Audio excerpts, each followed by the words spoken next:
All right, so we're going to focus now on a standing drill that's very kind of level one for the ankle. It might need to be following a joint or ligamentous based sprain or maybe muscle strain.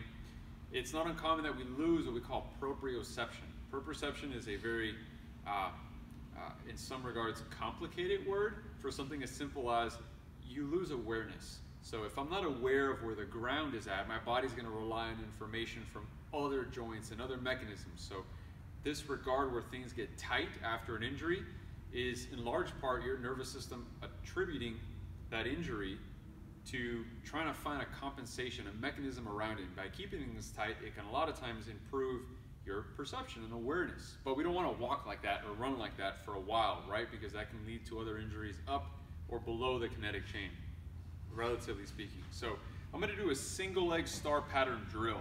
Really, this whole thing starts off first by standing on one leg and reaching out to, this can either be a star pattern, or if you imagine in your mind a clock where you're kind of selecting times, where I'm at first just putting my foot down. So I go from a single leg or a single base of support to a double leg base of support. All right. And as I progress doing this around the leg pattern, I can start then transitioning to reaching a little further outside of what we call my limits of stability, right? That's about as far as I can get with my leg before I feel like I'm going to lose balance.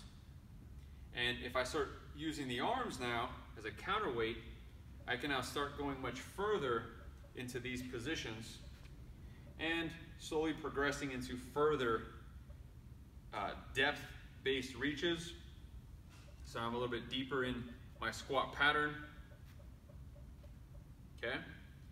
Now all the while that I'm doing this, I am trying to be cognizant of foot position. I don't want to allow my arch to just crumple to the ground. So I am trying to influence that by keeping some tension on my tibia, right, or pushing my leg outward using my glutes, where I feel that I've got contact through the first and fifth metatarsal head and my heel. So I shouldn't be kind of in this position while I'm doing the reach, right? I want to be in a optimal hip aligned position where I'm also not kind of dropping in this frontal pattern doing the reach, because either I'm dropping at the hip or I'm caving at the knee. I want to make sure that both of these are as steady as I can so that I'm doing the right type of loading throughout this drill. A further progression would be to go from something stable to something not stable. This will be later on what we'll do. Either a pillow or something that really kind of decreases the hard surface friction awareness of the ground.